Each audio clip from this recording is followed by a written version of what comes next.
Depuis 3 jours maintenant, un chiffre circule dans les cercles ecclésiastiques romains que personne n'a réellement démenti, et que presque personne à Rome n'avait particulièrement envie d'entendre. Ce n'est pas un ragot de couloir ni une rumeur non vérifiée passée d'un initié à un autre. C'est le résultat de mois de recherches dédiées. Il concerne les cardinaux de l'Église catholique, et il touche à quelque chose que tout le monde suppose simplement être vrai chaque fois qu'il s'imagine un prince de l'Église, une supposition qui, selon cette recherche précise, s'avère loin d'être aussi sûre que la plupart des gens le croient.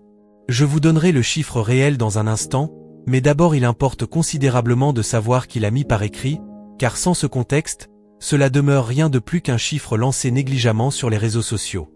Son nom est Francesco Capozza. Il est le correspondant du Vatican pour le quotidien italien Il Tempo et depuis des années il est considéré comme l'un des reporters du Vatican les mieux informés travaillant en Italie aujourd'hui. Ce n'est pas une voix marginale ou périphérique opérant à la marge du journalisme vatican. Il dit avoir passé des mois à travailler sur cette recherche précise, consultant directement des séminaires, des universités pontificales et des congrégations religieuses. Il a ensuite publié ses conclusions en quelques lignes concises, et à partir de ce moment, tout le reste de cette histoire a suivi. Plus de 65% du collège des cardinaux actuels, écrit-il, ne connaît même pas un demi-mot de latin. Ils ne l'ont jamais étudié. Ils ne l'ont jamais compris. 2 cardinaux sur 3.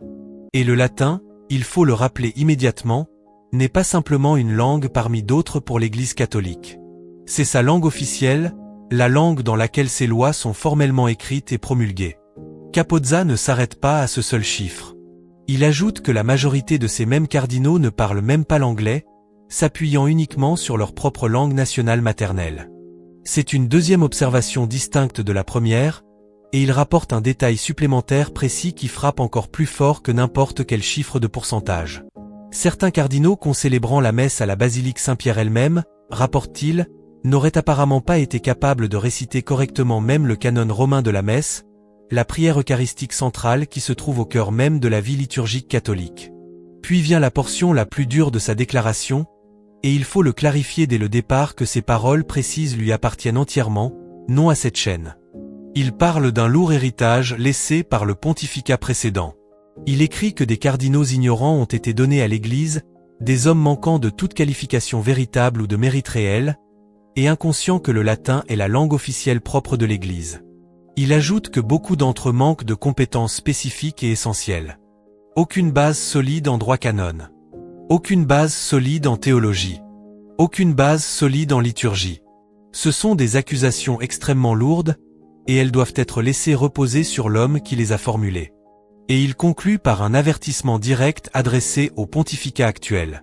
C'est, écrit-il, l'Église d'aujourd'hui, et si Léon XIV ne fait pas le ménage, le résultat sera un désastre encore plus grand que les 12 années précédentes combinées. Ici, cependant, l'honnêteté exige de dire quelque chose que presque personne commentant cette histoire n'a réellement dit clairement. Capozza n'a publié aucune documentation à l'appui de ce chiffre précis de 65%. Il n'y a pas de liste publiée. Il n'y a pas d'individu nommé.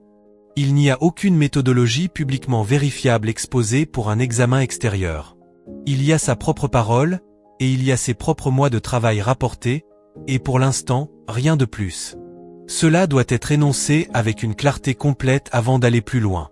Le théologien allemand David Berger, qui a repris et amplifié cette histoire, fait néanmoins une observation qui porte un poids véritable.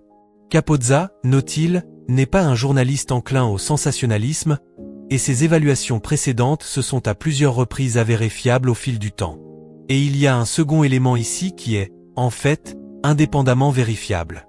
Depuis que ce chiffre précis a été publié pour la première fois, aucun démenti officiel n'est apparu nulle part. Aucune correction. Aucune clarification. Aucune donnée alternative offerte par le Vatican ou par un quelconque cardinal nommé ou non nommé. Le silence, et rien d'autre. La première question, celle de surface, est donc simple. Même si le chiffre s'avérait gonflé, même s'il n'était que la moitié de ce que rapporte Capozza, un cardinal sur 3 plutôt que 2 sur 3, cela changerait-il véritablement quelque chose de fondamental au problème sous-jacent? Car le point réel ici n'est pas vraiment le chiffre précis lui-même. Le point réel est que personne à l'intérieur de l'Église institutionnelle n'a ressenti le moindre besoin particulier de s'avancer et de dire « C'est faux, voici les vrais chiffres ». Et cela mène directement à la deuxième question, considérablement plus inconfortable, celle qui découle naturellement de la première. Le latin importe-t-il réellement, dans un sens substantiel et pratique, ou n'est-ce simplement que la nostalgie de gens qui pleurent une ère déjà définitivement terminée? Pendant près de 2 millénaires, la législation pontificale, le droit canon lui-même, et les textes magistériels autoritatifs de l'Église ont été promulgués en latin, et non par simple habitude, et non pour une pure préférence esthétique.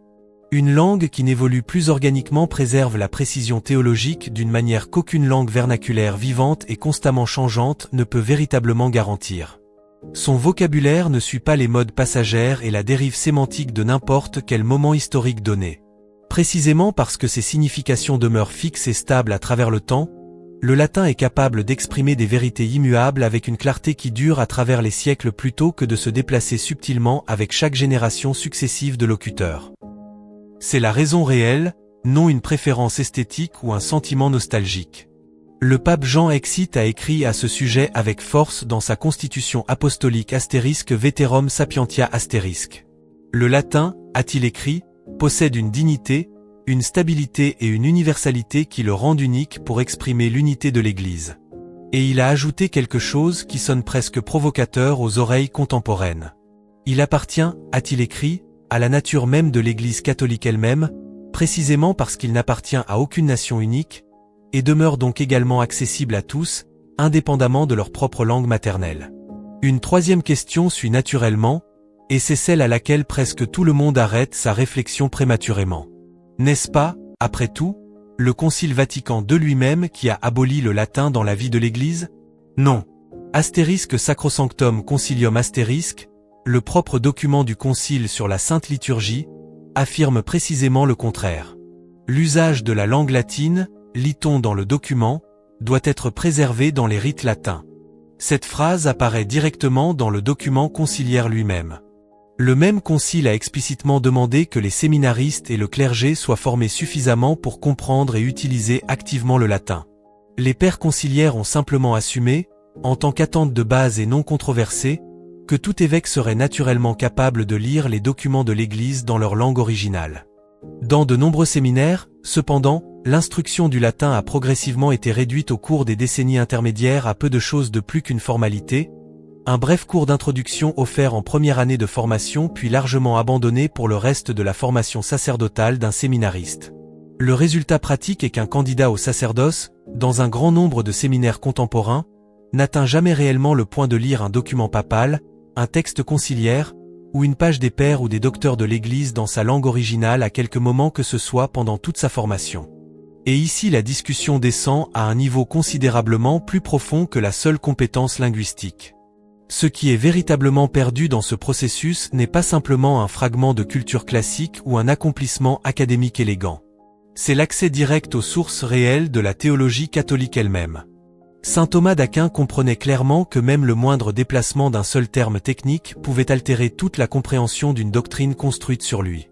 Des mots comme *gratia *, persona *, substantia *, natura * carita * ne peuvent jamais être qu'approximés, jamais pleinement et précisément traduits, dans les langues vernaculaires modernes. Chaque traduction unique contient déjà en elle-même un choix interprétatif, aussi subtil ou bien intentionné soit-il. C'est précisément pourquoi l'Église a toujours composé ses textes doctrinaux définitifs dans une langue dont les significations ne se déplacent et ne dérivent pas au fil du temps. Et maintenant nous arrivons au cœur réel de l'affaire, le point où toute cette histoire cesse d'être une simple curiosité pour les érudits classiques et les amateurs de latin et devient un problème véritablement concret et lourd de conséquences pour la vie ordinaire de l'Église. La première encyclique de Léon XIV n'est pas apparue, comme l'avait toujours été la pratique traditionnelle avant lui, dans un texte latin autoritatif servant de point de référence officiel pour chaque traduction ultérieure. Elle a plutôt été publiée simultanément en plusieurs langues modernes, sans aucun original latin unique fonctionnant comme le texte définitif et gouvernant contre lequel les diverses versions vernaculaires pouvaient être mesurées et réconciliées. Cela peut sonner, à première écoute, comme un détail purement pratique et administratif, et pour beaucoup de gens c'est véritablement exactement cela, un choix procédural mineur sans réelles conséquences théologiques attachées. Mais un véritable débat s'est ouvert presque immédiatement autour d'un seul mot précis apparaissant directement dans le titre du document lui-même. Astérisque humanita astérisque. Signifie-t-il l'espèce humaine biologique, la famille humaine considérée collectivement, la totalité des êtres humains pris comme groupe? Ou signifie-t-il plutôt la nature humaine commune elle-même, le fondement même sur lequel toute la structure de la loi naturelle est construite et sur lequel tant de la théologie morale catholique repose finalement? Les versions de l'encyclique dans différentes langues modernes suggèrent des nuances de sens véritablement différentes, et aucune traduction unique ne prévaut clairement comme définitivement autoritative sur les autres. Un original latin aurait fourni un seul point de référence fixe contre lequel chaque traduction vernaculaire ultérieure pourrait être mesurée, vérifiée et réconciliée avec confiance. À un moment de l'histoire de l'Église où les fondements mêmes de l'anthropologie chrétienne sont activement remis en question et contestés de multiples directions simultanément, la précision dans les concepts sous-jacents utilisés n'est pas du tout un luxe académique réservé aux spécialistes ayant du temps libre. Elle détermine directement comment la doctrine est réellement comprise par les croyants ordinaires, et finalement comment elle est vécue dans la vie quotidienne concrète des fidèles. Un seul mot ambigu, traduit différemment à travers différentes communautés linguistiques sans aucun point de référence autoritatif unique disponible pour trancher entre les versions concurrentes, peut permettre à un document papal entier d'être lu de manière véritablement différente et même contradictoire selon l'édition linguistique spécifique qu'un lecteur donné se trouve rencontrer. Le pape Benoît XVI a fait précisément ce point à plusieurs reprises tout au long de son propre pontificat, et non seulement lorsqu'il s'adressait à des théologiens professionnels dans des cadres académiques. Dans son exhortation apostolique Sacramentum Caritati Astérisque, il a explicitement invité à la fois les prêtres et les fidèles laïcs ordinaires à se familiariser avec les principaux textes liturgiques dans leur forme latine originale. Pour lui, ce n'était jamais une fin poursuivie purement pour elle-même, un exercice d'érudition classique déconnecté d'un véritable souci pastoral. C'était plutôt le signe visible et tangible de la catholicité propre de l'Église, de son universalité véritable s'étendant à travers chaque nation, culture et langue sur terre. Un cardinal africain, un évêque asiatique, un théologien européen et un prêtre latino-américain peuvent tous se rencontrer ensemble sur exactement le même terrain linguistique, une langue partagée n'appartenant à aucun d'eux exclusivement comme langue maternelle, et précisément à cause de cette neutralité partagée, appartenant également et pleinement à tous ensemble en tant que membres de l'unique Église universelle. À ce point précis de l'analyse, la conclusion attendue et presque automatique semblerait s'écrire d'elle-même sans beaucoup plus de réflexion requise. Quel scandale! Les princes de l'Église ne connaissent même plus la langue officielle propre de l'Église. Ce serait le titre facile, la conclusion confortable et satisfaisante qui s'écrit pratiquement d'elle-même, et elle n'est certainement pas sans mérite véritable en tant que critique sérieuse de la formation séminariale contemporaine et des processus de sélection épiscopale à travers de nombreux pays et diocèses différents. Mais peut-être que la conclusion plus vraie et véritablement plus utile à tirer de tout cela se trouve quelque part légèrement différente.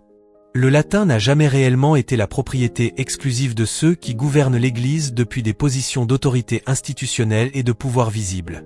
Il appartient, au sens le plus plein et le plus significatif, à chaque catholique baptisé unique, indépendamment du rang ecclésiastique, des titres académiques ou de la proximité de Rome. Et un père qui s'assoit ce soir même et enseigne patiemment à ses propres enfants le astérisque pater noster astérisque, mot par mot, dans la langue que l'Église a toujours utilisée pour adresser cette prière spécifique à Dieu, préserve véritablement cet héritage, discrètement et sans aucune fanfare, considérablement plus fidèlement dans ce seul petit acte domestique que beaucoup de ceux qui l'ont simplement et discrètement oublié tout à fait tout en occupant des positions bien plus visibles et proéminentes au sein de la structure de gouvernance propre de l'Église. Cette distinction importe énormément, et elle mérite d'être tirée soigneusement plutôt que laissée implicite ou glissée trop rapidement. Si les chiffres rapportés par Capozza sont exacts, même approximativement, ce qu'ils révèlent n'est pas principalement un problème d'échec moral individuel de la part d'un cardinal spécifique, dont la plupart n'ont présumément jamais personnellement choisi la formation particulière qu'ils se sont trouvés recevoir des décennies plus tôt en tant que jeunes séminaristes progressant à travers le curriculum que leur propre séminaire spécifique leur offrait à l'époque. Ce que les chiffres révèlent, s'ils sont exacts, c'est un échec plus large et plus véritablement systémique s'étendant sur de multiples décennies de formation séminariale à travers de nombreux pays différents et de nombreuses générations différentes de candidats au sacerdoce, Une érosion lente et largement non remarquée d'une exigence formationnelle spécifique et autrefois universelle que le Concile lui-même avait explicitement et sans ambiguïté appelé à être préservée et renforcée, non diminuée ou discrètement abandonnée tout à fait. Les hommes qui sont finalement devenus les cardinaux que décrit Capozza n'ont pas, pour l'écrasante majorité d'entre eux, personnellement décidé en tant que séminaristes individuels de sauter ou de minimiser leur propre formation latine par paresse ou indifférence personnelle à la langue.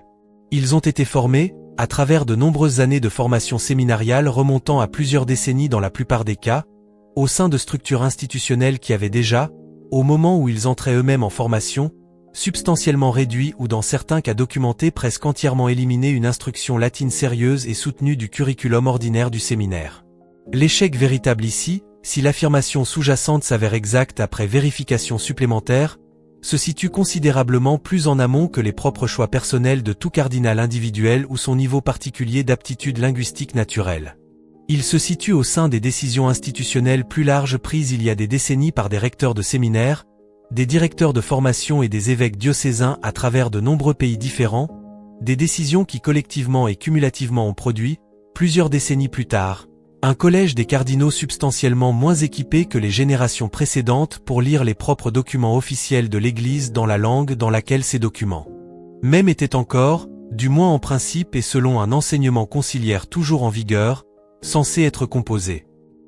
C'est précisément pourquoi la deuxième question soulevée plus tôt dans cette vidéo, si le latin importe réellement d'une manière substantielle ou si toute cette préoccupation revient à peu de choses de plus qu'un sentimentalisme nostalgique, mérite d'être prise avec un sérieux véritable plutôt que d'être écartée trop rapidement comme une préoccupation purement esthétique ou sentimentale. Les enjeux ici ne sont pas principalement esthétiques dans leur caractère. Ils concernent quelque chose de considérablement plus lourd de conséquences, à savoir la capacité démontrée et continue de l'Église à préserver la précision doctrinale à travers le passage du temps et à travers l'énorme diversité des langues vernaculaires parlées par ses propres plus d'1 milliard de membres dispersés sur chaque continent de la Terre. Une Église dont les propres plus hauts responsables de gouvernance ne peuvent plus accéder de manière fiable à ses textes fondateurs dans leur langue originale et la plus précise devient, progressivement et peut-être sans que quiconque l'ait pleinement voulu ou même remarqué, une Église de plus en plus dépendante de la traduction, et chaque traduction, comme cette vidéo l'a déjà noté, porte inévitablement en elle-même un certain degré d'interprétation, aussi soigneuse, aussi bien intentionnée, et aussi habilement exécutée soit-elle par ceux qui sont responsables de la produire. Rien de tout cela, il faut le dire clairement et sans qualification, ne constitue un argument selon lequel les cardinaux individuels qui se trouvent manqués de fluidité en latin sont en quelque sorte personnellement indignes de la charge et de la dignité véritable qu'ils détiennent au sein de l'Église, ou que leur propre jugement pastoral, leur sagesse spirituelle et leur sainteté personnelle sont automatiquement compromis ou diminués par cet écart linguistique spécifique et indéniablement significatif dans leur formation globale. De nombreux hommes d'église véritablement saints et pastoralement doués tout au long de la longue histoire de l'Église ont servi les fidèles avec une distinction réelle et évidente malgré ne possédant qu'une facilité formelle limitée en latin eux-mêmes. Mais la préoccupation spécifique et plus institutionnelle que la recherche rapportée de Capozza soulève réellement est quelque peu différente dans son caractère d'un simple jugement personnel sur la propre dignité ou aptitude à la charge de tout cardinal individuel.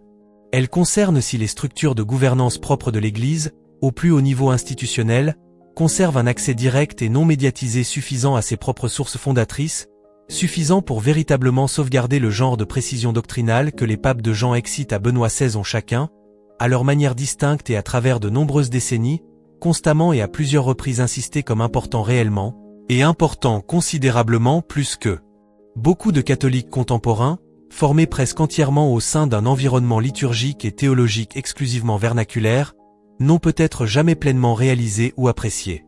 Le silence qui a suivi l'affirmation originale publiée de Capozza, s'étendant maintenant sur plusieurs jours sans aucun démenti, correction ou clarification officielle provenant d'aucun quartier du Vatican ou d'aucun cardinal individuel nommé ou non nommé dans son reportage, est lui-même, comme cette vidéo l'a déjà suggéré, une forme d'information à part entière, même en l'absence complète de toute documentation à l'appui indépendamment publiée et pleinement vérifiable pour son affirmation numérique spécifique. Que le vrai chiffre s'avère finalement être 65%, ou quelque chose de significativement plus bas, ou concevablement même quelque chose de quelque peu plus élevé, la question sous-jacente et plus fondamentale que son reportage a placée directement devant le public catholique plus large demeure véritablement digne d'une réflexion soutenue et sérieuse, indépendamment de l'endroit précis où ce chiffre éventuel se fixe finalement. Que perd réellement l'Église, en termes concrets et pratiques plutôt que simplement abstraits ou purement symboliques, lorsque sa propre langue officielle et unifiante devient, progressivement et presque imperceptiblement sur plusieurs générations successives, une langue véritablement étrangère même pour beaucoup de ceux à qui sont confiés ses plus hauts et plus lourdes conséquences offices de gouvernance et d'autorité d'enseignement. Peut-être, en fin de compte, que la réponse la plus profonde et la plus durable à cette question précise ne se trouve en réalité pas du tout à Rome, aussi lourde de conséquences et aussi véritablement digne d'intérêt que le reportage spécifique de Capozza demeure indéniablement. Peut-être qu'elle se trouve plutôt dans des foyers ordinaires dispersés discrètement à travers le monde entier, partout où un parent prend encore le temps et fait l'effort d'enseigner à un enfant le astérisque pater noster astérisque dans les mots que l'Église elle-même a toujours utilisés, fidèlement et sans aucune fanfare institutionnelle, gardant cet héritage véritablement vivant au niveau de la famille ordinaire, tout à fait indépendamment des compétences linguistiques formelles que les leaders les plus visibles et proéminents de l'Église peuvent ou non actuellement et personnellement posséder. Qu'en pensez-vous? Laissez un commentaire ci-dessous. Amen. Que Dieu vous bénisse.